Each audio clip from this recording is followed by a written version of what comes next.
Thank you very much. The chair now recognizes the ranker of this committee, Representative Ansari, for 5 minutes. Thank you, Chair. Not too long ago, it's my understanding that almost every Republican on this committee boasted of supporting an all-of-the-above energy portfolio, which did include wind and solar. But as clean energy began to threaten the fossil fuel market's dominance, it seems that the fossil fuel industry has gone on the offense, because when you threaten the fossil fuel industry, they tend to wage war. They have long bankrolled disinformation about renewable energy and climate change. This is well documented. The FBI has investigated Exxon lobbyists for a hack and leak operation that targeted hundreds of oil industry critics. Now, offshore wind is their target. As its development has taken off, fossil fuel interests are afraid that they could lose market dominance. So in a last-ditch attempt to hold on to their power, big oil is now funding groups that claim to be grassroots and for the environment. But in reality, these groups are working hard to convince people that wind turbines cause cancer and kill whales. It's shameless, it's desperate, and it's dishonest work. It's clear that these corporations have successfully lobbied President Trump and convinced him of these falsehoods as well. But just because the president is catering to big oil and is repeating their lies about wind turbines causing cancer doesn't mean that the rest of the world is changing course. So that brings me to my questions. Mr. Tarpley, do you know how much operational offshore wind capacity exists worldwide? I do not.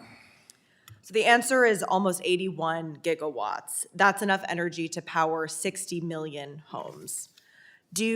Also for you, Mr. Tarpley, do you know how much of that capacity is in China?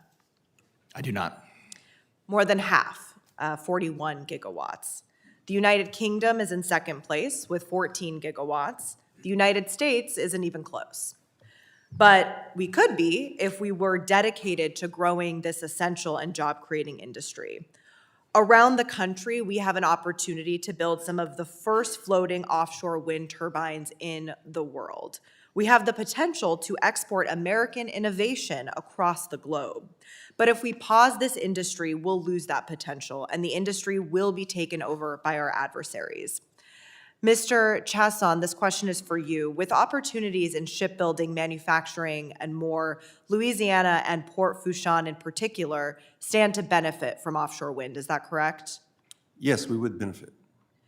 So if Trump succeeds in killing the offshore wind supply chain, we will be ceding American dominance to our adversaries. If he succeeds in killing the offshore wind supply chain, we will be ceding American opportunities to our adversaries. We could have ships from Louisiana built with iron and steel globe from Ohio and Minnesota servicing offshore wind farms across the globe, but instead it may just be from China. Instead of stepping up to win this competition, as the previous administration was doing, and instead of acknowledging that the climate crisis is real like the rest of the free-thinking world has done, Trump is betting on dominating the shrinking market of fossil fuels.